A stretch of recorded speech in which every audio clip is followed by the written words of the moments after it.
This is the brand new ShotScope V5 golf watch. I've not opened it. This is going to be my first reaction to this brand new bit of kit for 2024. And looking at some of the specs, I've got a feeling that this could actually be one of, if not the, best pieces of golf tech in 2024. Now, I don't say that lightly. If you've been a regular viewer of my channel, or maybe you've seen some of my other reviews, you'll know that I've actually reviewed all of ShotScope's other golf watches in the past. The V3 initially was a great bit of kit and was the very first golf watch, I think, that really kind of put them on the map. Then the more recent X5 golf watch, in my opinion, was a pretty big disappointment. It had just too many flaws for me. So now we've got the brand new V5, which kind of brings these two watches together by the looks of things. So let's open the box and find out. Now, while I'm opening it here, I think in the UK it's going to be an RRP of around £240, $250 in the US, but I have a feeling it's actually going to go on discount from other retailers pretty quickly. So I'll include any links down in the description below where you can pick this up, hopefully for less than retail price. Now here we go, we're opening the box up. Let's take a quick first look at this watch. Interestingly, it looks like it has a lot of the DNA from the X5 watch. So we've got here this strap, looks very, very similar, nice and thick. And we're gonna take off the peel here right off the front. Ready? Ooh.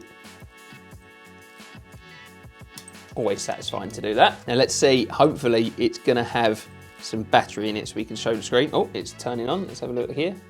Now, I've not got my little viewfinder to the side of the camera, so I can't actually see what's going on. Connect to the ShotScope app. Oh, I'm gonna have to connect it to the app first before I can do anything. Where do I put my phone? Oh, my phone's downstairs. Okay, so now that the firmware is updated, it's just giving me the option to set the clock. So we're gonna do it as a 24-hour clock, so that's what I like. I have my distances in yards. I am right-handed. ShotScope will need to be worn on your left hand. Okay, fair enough.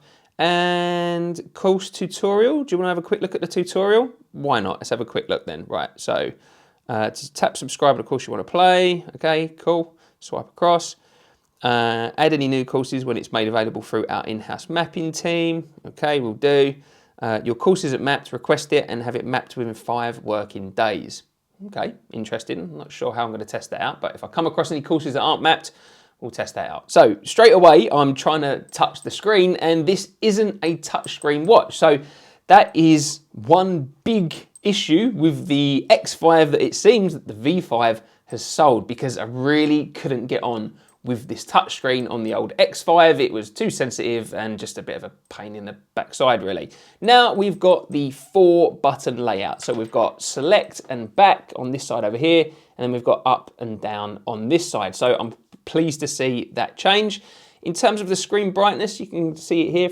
If I hold it up, it's, you know, it's not necessarily the brightest screen, and it's gone off pretty quick there. So I wonder if I can actually change the brightness in the settings. Let's have a quick look. No, looks like that is what it is. Okay, so we have got an option for some clock faces. So if you are worried about having that clock face when you're wearing it just as a casual watch, you can scroll through there and I think you've got a few different options. I actually quite like this updated bezel. So on the X5, what you had was, I think it was a ceramic bezel. You can see the X5 on this side here, you had the shiny ceramic bezel. And on this one now, you've got a more plastic, just with a black bezel and then the white information painted onto it.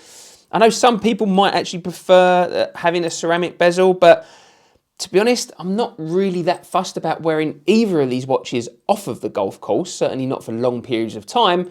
So I quite like the fact that, yeah, I'd prefer the styling of the plastic. I didn't think I was going to say that. Right, I've just grabbed my phone here so I can see myself on the camera. And what we're going to do is take a quick closer look at some of these settings and what it looks like here. So you can see, if we go down to the settings menu, we're going to be able to go to the actual demo. So I can show you what the information is that you're going to get. So you can see here that you've got the front, middle. Let's see, I keep forgetting that this isn't a touchscreen. We've got the front, middle and back yardages. You've got the club on the right-hand side that you've selected. So 6 iron here. And it's got your score as well. So you can input your scorecard data and it's going to give you a running total in terms of your score. And down the bottom of the screen here, you can see that you've got you're on what hole you're on. So hole 4, and it's a par 4 here. And actually, if I go across, you can probably just make it out. You've also got the little lines down the bottom here, and the hole 4 line is slightly blue compared to the rest here, which are all grey. And so, yeah, that's another way you can easily see which hole you're on and how you're progressing. What I do like is that you've got your time at the top of this watch as well. Now, when you scroll through any hazards on the hole, then you can see them here. So it gives you the yardage to the hazard as well as the yardage to carry the hazard. And you've got the little water logo here and the little bunker logo. So that's nice and easy to see. Press the next button. It's going to take us to the next screen. So you get yardages to the dog legs as well as to any layup yardages. And then you've got the pin position as well, so the shape of the green, and I believe you'll be able to, oh, I've pressed the wrong button. So you'll be able to just manually hop the flag around by the looks of things. Like, yeah, you can move it around if you want to. Press the next button again, go on to the next screen. So this is where you've got your score entering, so you can go through and kind of edit the scores that you've put in. Wish I had that many pars. You can show your last shot as well. And there you go, that is pretty much it. For some reason on that demo mode, it is not showing me that whole layout mode. Oh, okay, there we go. There we go. We found it. We found it. So you've also got the ability here to see the whole layout, where the bunkers are, the shape of the hole. And it's giving me a line here. I'm not entirely sure what it is. 277. I'm not. Oh, okay. Oh, we're moving it around. Oh, okay. So it's kind of showing you what's in play as you move that radius from your tee shot around. And then you've got the distance to the flag on the right-hand side. So that's a cool feature as well. Look forward to testing that fully. And now we're back to the beginning again. Just to show you up close really as well. Got some dirt on it already. You can see here the plastic bezel that you've got that I was talking about earlier. Got a nice thick strap. The one thing with ShotScope watches is that because of the way that it has to have the sensor in the, can't remember, top or bottom, but one part of the strap, means that the fastening, your buckle, is on the wrong side compared to every other watch that you normally have. Just a little bit weird, something you have to get used to. But of course, the key feature with the V5 series, as well as the X5 and the V3, is the performance tracking, which you get via the shot tags. So in the box with the V5, you are getting 16 of the second generation version of the shot tags. Here we go. If I just hold them up to the camera there, you can see those.